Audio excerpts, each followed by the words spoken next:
3, 2, 1, let's go.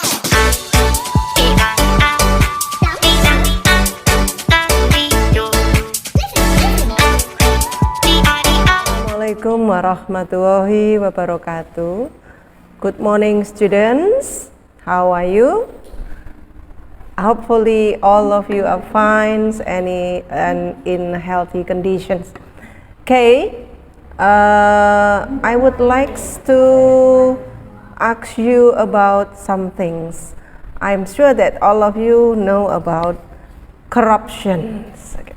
Today I would like to give you a text. I share the slide with you, the text about corruption. Okay, look at the text first. Okay. This is about corruptions. Okay, if you then look at the pay attention on the last paragraph. Okay, there is a statement that corruption is common everywhere in the world, even in the United States. And then at the end, there is an opinion. It is quite shocking when one reliable survey claims Jakarta as the most corrupt place in Indonesia.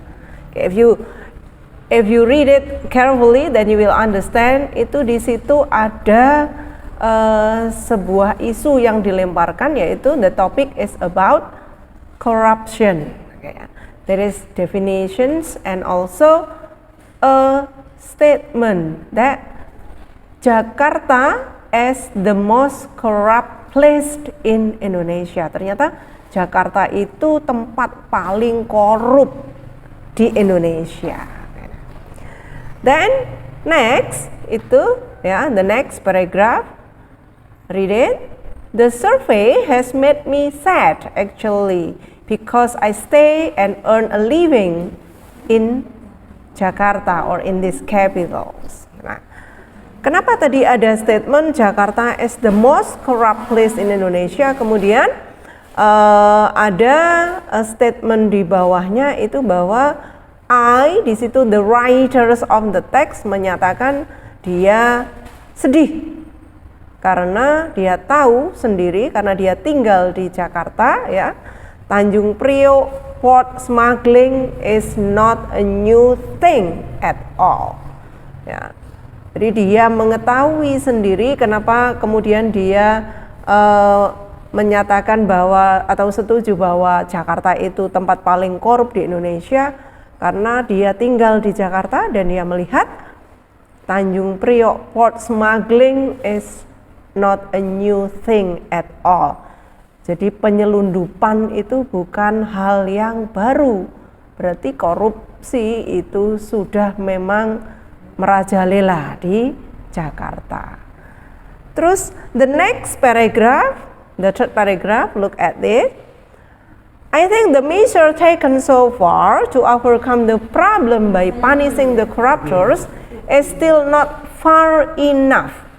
Jadi the next argument-nya adalah kenapa kok menjadi sangat korup, karena tindakan yang diambil untuk menyelesaikan masalah dengan menghukum para koruptor itu ternyata tidak cukup, ya, sangat jauh dari cukup, still not far enough. Nah, nih, ya.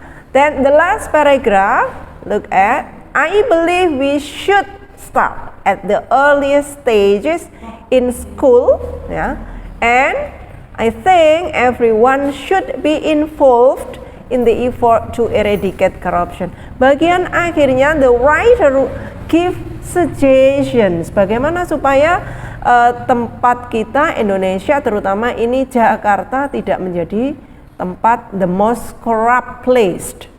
Caranya adalah start at the earliest stages in school and involve everyone in the effort to eradicate corruptions. Yeah. So that's the example of a text. Now I would like to bring you and ask you to try to analyze this text. This is hortatory expositions text. What is hortatory exposition text? It is a type of spoken or written text that is intended to explain that something should or should not happen or should not be done. Jadi ini teks yang ingin persuade the readers, ya, mengajak sebetulnya, membujuk listeners or readers that something should or should not happen, ya. Seharusnya tidak, atau seharusnya begini, atau seharusnya tidak begitu. Ini teksnya. Tujuannya tadi once more to persuade the readers that something should or should not be the case. That's the purpose of hortatory exposition text. Then we look at the structure. Yeah. If you pay attention on the text again, yeah, at the first paragraph there is statement or announcement of issue of concern. Tadi ada disebutkan tentang isu atau permasalahan, and the issue is about corruption. And then ada statement bahwa Jakarta is the most corrupt place in Indonesia. Jadi tadi ada opinion based on the facts bahwa Jakarta itu tempat paling korup di Indonesia. And the statement is also based on the reasons. Jadi tadi ada opini seperti itu, ada statement seperti itu, Jakarta tempat paling korup di Indonesia. And then followed by the reason. What is the reason? There are two reasons from the paragraph or the arguments. Argumentsnya adalah because the smuggling in Tanjung Priok is something common. The smuggling in Tanjung Priok is something common. Ya, sesuatu yang sudah umum tadi. Bisa dicek lagi di teksnya. The sentence, yeah. And then the second, the punishing. Tadi alasannya yang kedua, ya. Kita kembali ke teksnya.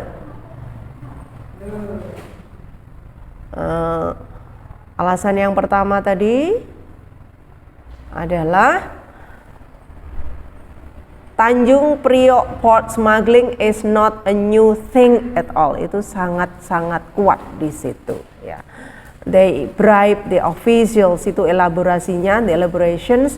And then the second argument, the measures taken so far to overcome the problem is still not far enough. That's the second argument or the reason. And then the text is close with recommendations. Recommendationnya apa tadi? First, we should start at the earliest stages in school. Jadi memulai untuk memerangi corruption dari tahap paling awal di sekolah. Kemudian yang kedua, everyone should be involved in the effort to eradicate corruption. Jadi teks ini adalah hortatory exposition. If we look at the generic structure, begin with the thesis, statement or announcement of issue, and then argument, reasons for concern, and then the last is recommendations, the statement of what should or should not happen or be done based on the arguments. Okay, that is hortatory expositions. Okay, have you understand it? Well then, if you have understand, now I would like you to try to understand the new text of hortatory exposition. Please read it carefully and then try to find the generic structure, analyze, find what is the issue, what is the arguments or the reasons, and what is the recommendations given by the writers. Okay, students, hopefully you get something beneficial for you today with me. See you in the next lessons, and assalamualaikum warahmatullahi wabarakatuh.